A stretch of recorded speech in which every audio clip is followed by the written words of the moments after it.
जय श्री कृष्णा दोस्तों। और दोस्तों अध्याय 1, 2 और 3 में हमने विस्तार से सारी बातचीत करी है और आज हम भगवत गीता के चौथे अध्याय के बारे में विस्तार से बात करेंगे। और चौथे अध्याय में भगवान श्री कृष्ण अर्जुन को किस प्रकार से कौन सा ज्ञान दे रहे हैं इसके बारे में विस्तार से बात करेंगे। तो द डायमंड टॉक चैनल पर एक बार फिर से आप सभी लोगों का स्वागत है। अभी तक चैनल को सब्सक्राइब नहीं किया है तो चैनल को सब्सक्राइब करिएगा, वीडियो को लाइक करिएगा और चौथे अध्याय को लास्ट तक जरूर देखिएगा। और यदि आप पिछले 3 एपिसोड देखना चाहते हैं, अध्याय 1, अध्याय 2 और अध्याय 3, तो आपको तीनों के लिंक डिस्क्रिप्शन में मिल जाएंगे, वहां पर जाके देख लीजिएगा। तो चलिए शुरू करते हैं भगवत गीता के चौथे अध्याय को। यहाँ भगवान कृष्ण ने अर्जुन को सर्वप्रथम ज्ञान का उपदेश दिया, इसके बाद उसे कर्म का रहस्य बताया। इस अध्याय में वे इसी ज्ञान, कर्म और संन्यास की परंपरा का विस्तार से वर्णन करते हैं। यहाँ ज्ञान का अर्थ तत्व ज्ञान से, कर्म का अर्थ कर्म योग से तथा संन्यास का अर्थ सांख्य योग अर्थात ज्ञान मार्ग से। इसलिए इस अध्याय को ज्ञान, कर्म, संन्यास योग कहा गया है। ज्ञान, कर्म और योग की परंपरा अति प्राचीन है, जो परंपरा अनुसार चली आ रही है। वेदों की रचना 15-20 हजार पूर्व की जाती है, जबकि मनुष्य का अभिवार 10 लाख वर्ष पूर्व माना जाता है। अतः वैदिक काल से पूर्व भी कई संभावनाएं रह चुकी हैं जो नष्ट होती रही हैं, जिसका कोई इतिहास उपलब्ध नहीं है। इस पृथ्वी पर जल प्रलय की घटना का वर्णन यहूदी धर्म और हिंदू धर्म में मिलता है। इसके बाद एक नई सभ्यता अस्तित्व में आई, यही हमारी वर्तमान सभ्यता है। पंडित मधुसूदन ओझा एवं मोतीलाल शास्त्री के अनुसार ब्रह्म नाम से एक महापुरुष पैदा हुए जो तुषित जाति के थे। इन्होंने ही सर्वप्रथम एकेश्वरवाद के स्थान पर ब्रह्मवाद की स्थापना की, जिन्होंने विश्व व्यवस्था की स्थापना की। मुंडक उपनिषद 1:1 में कहा गया है कि संपूर्ण जगत के रचिता और सब लोगों की रक्षा करने वाले ब्रह्मा सब देवताओं में सर्वप्रथम प्रकट हुए। उन्होंने अपने ज्येष्ठ पुत्र अर्थवा को समस्त विद्याओं की आधारभूत ब्रह्म विद्या का भलीभांति उपदेश दिया। आगे फिर उन्होंने कहा कि इस विद्या को अर्थवा ने अंगी ऋषि से कहा। अंगी ने भारद्वाज गोत्री सत्यवह नामक ऋषि को बतलाई। सत्यव्रह ने इसे अंगिरा नामक ऋषि से कहा तथा अंगिरा ने इसे सोनक नाम ऋषि से कहा। इस प्रकार यह विद्या परंपरा से चली आ रही है। ब्रह्मा से पूर्व जब तक ब्रह्मवाद नहीं था तब बहुदेववाद प्रचलित था। वह राजनीति के क्षेत्र में कोई सम्राट नहीं था, बल्कि सामूहिक शासन की व्यवस्था थी। ब्रह्मवाद के साथ ही ब्रह्मा ने ही वेवस्वत मनु को प्रथम सम्राट नियुक्त किया तथा उसी को सर्वप्रथम गीता ज्ञान प्राप्त हुआ था। यह ज्ञान उसे विवस्वान से प्राप्त हुआ और विवस्वान को यह ज्ञान भगवान श्री कृष्ण ने ही अपने पूर्व जन्म में दिया था। मनु ने इसे अपने पुत्र इस वाकु से कहा, फिर इसे राज ऋषियों से जाना, इसलिए यह ज्ञान अनादि है। गीता में इसी को स्पष्ट करते हुए भगवान श्री कृष्ण अर्जुन को संबोधित करते हुए कहते हैं कि वो जो ज्ञान मैं तुझे दे रहा हूँ वह अनादिकाल से चला आ रहा है, जो कि नया नहीं है। भगवान श्री कृष्ण कहते हैं कि राजा इक्ष्वाकु से इस ज्ञान को राज ऋषियों ने जाना, किंतु इसके बाद यह ज्ञान लुप्त प्राय हो गया, जिसे आज मैं पुनः जीवित करने के लिए तुझे इसका उपदेश दे रहा हूँ। मनुष्य की भोगवादी प्रवृत्ति के कारण उच्च ज्ञान लुप्त प्राय होने लगता है। उसके वास्तविक स्वरूप को भूलकर उसका मनमाना अर्थ लगाकर उसे विकृत कर देते हैं, जिससे वह अपने शुद्ध रूप में नहीं रह सकता, जिससे मैं उसका शुद्ध रूप तुझे बता रहा हूँ। कृष्ण कहते हैं कि ज्ञान योग हो, तत्व ज्ञान हो, कर्म हो, योग हो, आदि जो भी ज्ञान है वह अति उत्तम एवं रहस्यमयी है, जिसे सामान्य बुद्धि वाले नहीं समझ सकते और इसका पालन करना तो अति कठिन है। इसलिए यह किसी सुपात्र अधिकारी को ही दिया जाता है। राज ऋषियों के बाद कोई सुपात्र न मिलने से ही इसकी परंपरा लुप्त हो चली गई। तो इस ज्ञान को ग्रहण करने के लिए सुपात्र है तथा मेरा भक्त और प्रिय सखा है। इसलिए इस कर्मयोग का रहस्य तुझे बतलाता हूँ, जो अति उत्तम है, जिसकी आराधना करके तू मोक्ष को प्राप्त हो सकता है। यद्यपि ये ज्ञान गुप्त रखने योग्य है, किंतु मैं इसे तेरे सामने प्रकट कर रहा हूँ। अर्जुन का प्रश्न यथार्थ था कि कृष्ण का जन्म तो अभी हुआ है और वे कहते हैं कि मैंने यह ज्ञान कल्प के आरंभ में जब नई सृष्टि की रचना हुई थी उस समय विवस्वान को दिया था। इसलिए वह पूछता है कि यह कैसे दिया, कृपया स्पष्ट करिए कि यह कैसे संभव है। प्रकृति की व्यवस्था के अनुसार मनुष्य का बार बार जन्म होता है। बार बार जन्म लेकर ही वह अपने जीव चेतना का विकास करता है तथा अंत में यह पूर्ण विकसित आत्म चेतना ही मोक्ष को प्राप्त होती है। एक ही जन्म में यह संभव नहीं है, क्योंकि इसका विकास धीरे धीरे व क्रमिक रूप से होता है। इसलिए प्रकृति ने पुनर्जन्म की व्यवस्था की है, किंतु अवतारी पुरुष इस पृथ्वी पर किसी विशेष प्रयोजन से आते हैं। इनका मुख्य प्रयोजन अधर्म का नाश, धर्म की रक्षा तथा लोगों को ज्ञान देना होता है। इन अवतारों की भी एक परंपरा होती है। जब पृथ्वी पर अधर्म और अत्याचार बहुत बढ़ जाते हैं तभी ये अवतार लेते हैं। भारत में 24 अवतारों की एक श्रृंखला है, जिन्होंने धर्म की रक्षा हेतु वह ज्ञान देने के लिए ही अवतार लिया है। कृष्ण इसी बात को कह रहे हैं कि कल्प के आरंभ में भी मेरा अवतार हुआ था, जिसमें मेरा नाम कुछ और था, किंतु मैंने ही इस कर्म योग का उपदेश विवस्वान को दिया था। इसी प्रकार तेरे भी पूर्व में कई जन्म हो चुके हैं, किंतु तू इन्हें नहीं जानता, मैं जानता हूँ। आत्मा भी अजन्मा है, ईश्वर भी अजन्मा है। वही अनादि शक्ति है जो प्रकृति से संयुक्त होकर सृष्टि रचना करती है। मनुष्य भी उसी आत्म शक्ति के कारण पैदा होता है, किंतु उसका जन्म वासना और कर्मफल भोग के कारण होता है। जब तक उसकी वासना और कर्मफल भोग शेष है, तब तक उसका जन्म और पुनर्जन्म होता ही रहेगा। किंतु अवतारों का जन्म और पुनर्जन्म वैसा नहीं होता जैसा सामान्य जनों का होता है। वे अपनी इच्छा से पृथ्वी पर कोई धर्म संकट पैदा होता है, तब स्वयं उसकी रक्षा के लिए इस प्रकृति को अपने अधीन करके अपनी योग माया से प्रकट होते हैं। मनुष्य प्रकृति के अधीन होकर जन्म लेता है, जबकि ईश्वर उस प्रकृति को अपनी इच्छा से अधीन करके अवतरित होते हैं। ये किसी विशेष प्रयोजन हेतु आते हैं, प्रयोजन पूर्ण करके पुनः लौट जाते हैं। सामान्य जनों के जन्म और अवतार में यही अंतर है।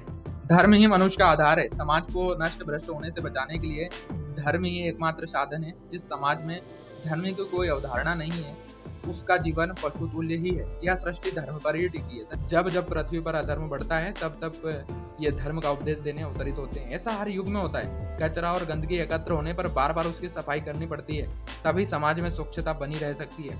यही अवतारों का प्रयोजन है। ईश्वर निराकार है, किंतु वही मनुष्य रूप में साकार होकर प्रकट होते हैं। यदि भारत में कृष्ण का अवतार न हुआ होता, तो भारत का यह वैदिक धर्म कभी का लुप्त हो गया होता।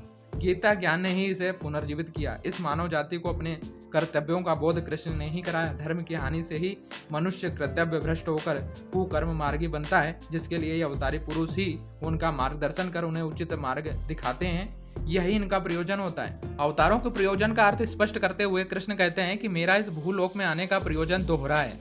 एक प्रयोजन है समस्त साधु जनों का, सज्जनों का उद्धार करना, उनके संकट को दूर करना तथा उन्हें शांतिपूर्वक जीने का अवसर देना, जिससे वे अपनी उन्नति कर सकें। दूसरा प्रयोजन है इन दुष्ट लोगों का दमन करना, जिससे ये पाप कर्म न कर सके और प्रजा आनंद पूर्वक अपने कर्तव्यों का पालन कर सके। इन दोनों प्रयोजनों को पूरा करने के लिए धर्म में आई विकृतियों को दूर कर वास्तविक धर्म की उपदेश देना, जिससे मनुष्य धर्म पर चलकर मुक्ति लाभ प्राप्त कर सके। इसके लिए मैं हर युग में प्रकट होता रहता हूँ। संसारी व्यक्ति तो फल प्राप्ति की इच्छा से ही कर्म करते हैं। जो भी कर्म वे करें, उसका फल उन्हें मिलना ही चाहिए। जिस कर्म का कोई फल न मिले, वैसा कर्म ये करना ही नहीं चाहते कि ऐसे कर्म से फायदा ही क्या है जिसका फल न मिले। इनका पुरुषार्थ भी फल प्राप्ति के लिए ही होता है। विद्यार्थी अध्ययन भी इसलिए करता है कि अच्छी नौकरी मिल जाए। व्यापारी अधिक लाभ के लिए ही व्यवसाय करता है। नेता इसलिए सेवा करता है कि चुनाव में टिकट मिल जाए। मजदूर भी पैसा कमाने के लिए ही श्रम करता है। ये अधिक फल की प्राप्ति के लिए ही देवताओं का पूजन करते हैं, देवी देवताओं को उपासना करते हैं, मंदिर जाते हैं, यज्ञ हवन करते हैं, नारियल भेंट करते हैं। आदि सभी कर्म देवताओं को प्रसन्न कर फल प्राप्ति की इच्छा से ही करते हैं, जिससे उनको कर्मों से उत्पन्न होने वाली फल प्राप्ति शीघ्र मिल जाती है। ये देवगण शीघ्र ही प्रसन्न होकर भक्तों पर कृपा करके उनके मनोकामनाएं पूर्ण कर देते हैं, जिससे फल की इच्छा करने वाले इन्हीं को पूजते हैं। ईश्वर को नहीं पूजते, जो इन देवताओं का भी स्वामी है। चातुर्वर्ण्यम मया सृष्टम गुण कर्म विभागशम तस्य कर्तारमपि माम विद्य कर्तारमव्यम। अनुवाद यह है कि ब्राह्मण, क्षत्रिय, वैश्य और शूद्र, इन चार वर्णों का समूह गुण और कर्मों के विभाग पूर्वक मेरे द्वारा रचा गया। इसी प्रकार इस सृष्टि रचनादि कर्म का कर्ता होने पर भी मुझे अविनाशी परमेश्वर को वास्तव में तू अकर्ता ही जान। इसकी व्याख्या समझते हैं। गीता के इस श्लोक को समझने में बड़ी भ्रांति है। पहली भ्रांति है कि वर्तमान के इस जाति समूह को ही वर्ण समझ लिया गया है, जबकि जाति का स्वरूप वंशानुगत होता है। ब्राह्मण का लड़का ब्राह्मण ही होगा, चाहे उसके गुण उसमें हो अथवा नहीं हो। ये जाति व्यवस्था ही है, जबकि कृष्ण स्पष्ट रूप से कह रहे हैं कि यह चार वर्ण वाली सृष्टि का समूह गुण और कर्म विभाग से मेरे द्वारा रचा गया है। अर्थात मैंने स्वयं अपनी इच्छा से नहीं रचा, बल्कि मेरे द्वारा रचा गया है। मैं उसका कारण मात्र हूँ, कर्ता नहीं हूँ। सृष्टि रचना में प्रकृति की ही भूमिका है। प्रकृति के सत्व, रज और तम गुणों के कारण यह चार गुणों वाला समूह अपने आप बन गया। सत्व गुण वाला ब्राह्मण कहलाता है। उसकी रुचि ज्ञान प्राप्त में ही होती है। यह अध्ययनशील होता है। अध्यात्म व धर्म में उसकी विशेष रुचि होती है। वह ज्ञान का उपासक होता है तथा समाज को अपने ज्ञान के आधार पर नया दिशा निर्देश देकर उसको सन्मार्ग पर चलाता है। प्रकृति के रजोगुण वाला व्यक्ति कर्मठ होता है। वह कर्म में विशेष रुचि रखता है। यह रजोगुण ईश्वर की ही क्रिया शक्ति है। वह सत्वगुण उसी की ज्ञान शक्ति है जिससे क्रिया होती है। ऐसे रजोगुण वाले व्यक्ति को ही क्षत्रिय कहा गया है। इसी प्रकार जिसमें रजोगुण और तमोगुण दोनों ही गुण विद्यमान हो, वह व्यापारी व व्यवसायी बनकर धनोपार्जन में रुचि लेता है। न तो उसे ज्ञान प्राप्ति की कोई इच्छा होती है, न तमोगुणी होकर आलस्य और प्रमाद की चिंता होती है। ऐसे गुण वाले को ही वैश्य कहा गया है। जो व्यक्ति प्रकृति के तमोगुण से प्रभावित होते हैं, उन्हीं को शूद्र वर्ण कहा गया है। ऐसे व्यक्ति आलस्य और प्रमाद में ही जीते हैं। न उनकी ज्ञान प्राप्ति में रुचि होती है, न वो कर्मठ होते हैं, न वो धनोपार्जन में रुचि रखते हैं। वे केवल अपने गुजारे मात्र को ही व्यवस्था कर लेते हैं। विशेष इनसे कुछ नहीं होता। यह वर्ण व्यवस्था प्रकृति के गुणों द्वारा अपने आप बन जाती है तथा इन्हीं गुणों के अनुसार उनका वैसा ही स्वभाव बन जाता है। यही उनका गुण विभाग है तथा इन्हीं गुणों के अनुसार उनकी वैसी ही चेष्टाएं होती हैं जिससे वे उसी प्रकार के कर्मों की ओर प्रवृत्त होते हैं। यही उनका कर्म विभाग है। इन दोनों का वर्तमान की जाति व्यवस्था और कर्मों के विभाजन से कोई संबंध नहीं है। इस व्यवस्था को न तो ईश्वर ने बनाया है न मनु ने बनाया, जैसा कि मुझे लोग समझ बैठे हैं कि यह मनुवादी व्यवस्था है। इस श्लोक में एक और बात कही गई कि यह मेरे द्वारा अर्थात ईश्वर के द्वारा रची गई है, किंतु मैं कर्ता नहीं हूँ। यदि ईश्वर स्वयं कर्ता नहीं है तो फिर कर्ता कौन है? क्या बिना कर्ता के भी कोई कर्म हो सकता है? सभी धर्मों ने ईश्वर को ही कर्ता माना है कि उसी ने सृष्टि बनाई। यह सूरज, चांद, सितारे ईश्वर ने ही बनाए। मनुष्य को भी ईश्वर ने ही पैदा किया है, वही उसका पालन पोषण कर रहा है, वही मनुष्य को दंड व पुरस्कार देता है, स्वर्ग नरक भी वही भेजता है, आदि अनेक बातें ईश्वर के साथ जोड़ दी गई। किंतु यहाँ कृष्ण स्वयं कहते हैं कि मैं अर्थात ईश्वर इन सबका कर्ता नहीं हूँ, मैं कारण मात्र हूँ। इसे वेदांत की दृष्टि से ही समझा जा सकता है। वेदांत के अनुसार ईश्वर स्वयं कर्ता नहीं है बल्कि सभी कर्मों का कारण मात्र है। कर्म तो प्रकृति के गुणों के अनुसार ही होते हैं, किंतु प्रकृति तो जड़ है जो क्रिया नहीं कर सकती। ईश्वर की यह चेतन शक्ति ही प्रकृति ने से जब संयुक्त होती है तब प्रकृति में क्रिया होती है, इसलिए ईश्वर इस क्रिया का कारण मात्र है।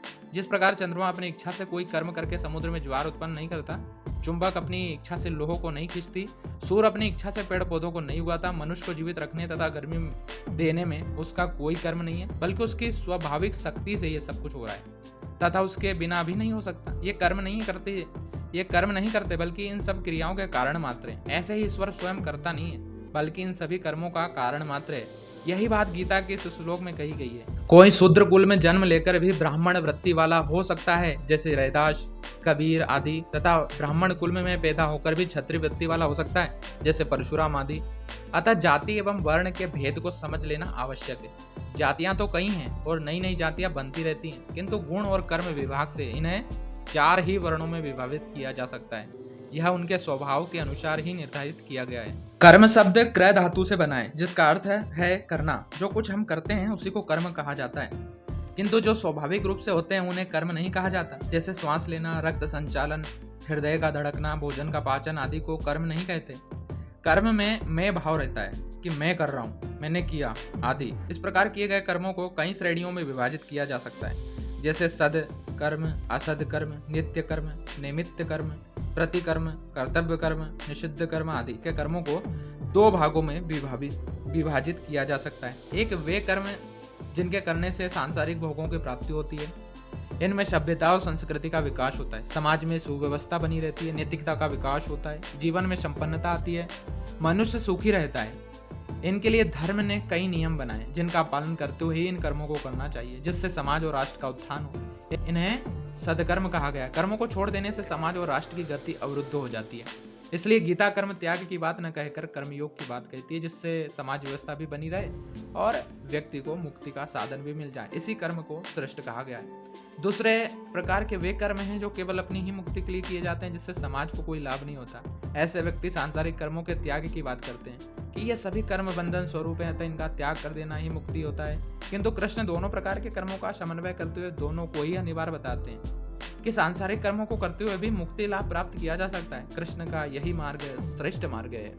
वेदों में कई प्रकार के यज्ञ बताए गए हैं, जिनमें कुछ तो देवताओं को संतुष्ट कर किसी फल प्राप्ति की इच्छा से किए जाते हैं और कुछ कामना रहित होकर कर्तव्य भावना से किए जाते हैं, कुछ त्याग भावना से किए जाते हैं तथा कुछ आत्मोन्नति के लिए किए जाते हैं। ये सभी यज्ञ क्रिया योग हैं जिनको शरीर, मन एवं इंद्रियों की सहायता से ही संपन्न किए जाते हैं। इनमें उस पर ब्रह्मा को तत्व से जाना जाता है, तो उसे जानकर मुक्त हो सकता है।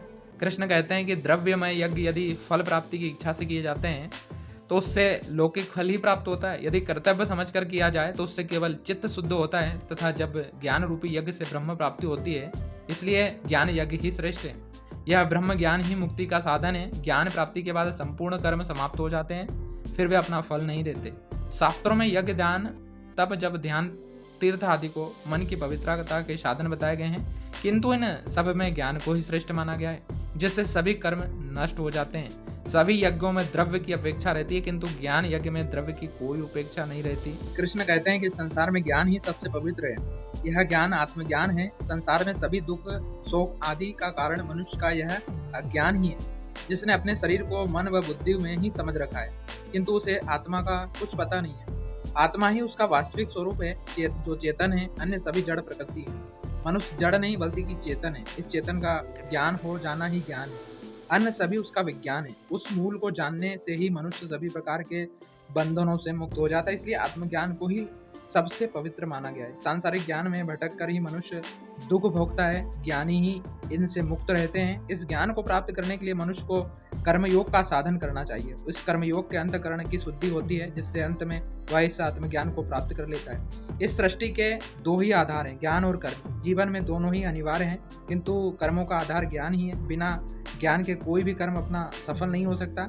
कर्मों के औचित्य और अनौचित्य का निर्णय ज्ञान से ही होता है। कर्तव्य और अकर्तव्य का बोध भी ज्ञान से ही होता है। अज्ञान में ही बुद्धि भ्रमित रहती है, जिससे वह सत्य असत्य का निर्णय नहीं कर पाता। असत्य को सत्य मान लेना ही अज्ञान है, जिसकी निवृत्ति ज्ञान से होती है। अज्ञान में ही संशय बना रहता है, जिससे मनुष्य परामर्श से भ्रष्ट होकर दुख भोगता है। इसलिए ज्ञान को ही संसार में सबसे पवित्र माना गया है। इस ज्ञान को कर्म योग द्वारा ही प्राप्त किया जा सकता है, इसलिए तू कर्मयोगी बन।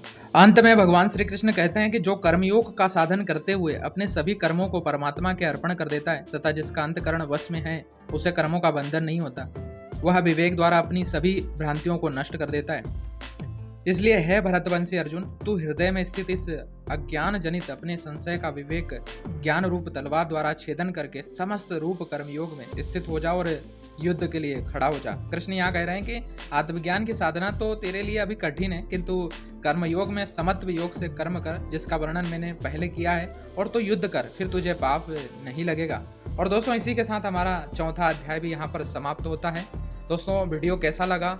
यदि अच्छा लगा हो तो लाइक करिएगा, कमेंट में जय श्री कृष्णा जरूर लिखिएगा, और याद रखिएगा हर बुधवार को हम एक नई सीरीज भगवद गीता की लेके आते हैं। हर अध्याय को लेकर आते हैं। आज हमारा चौथा अध्याय समाप्त होता है। अगले बुधवार को हम 5वें अध्याय के साथ आपसे फिर से हाजिर होंगे। तब तक के लिए आप सभी लोगों को जय श्री कृष्णा। वीडियो को लाइक और चैनल को सब्सक्राइब अवश्य करिए।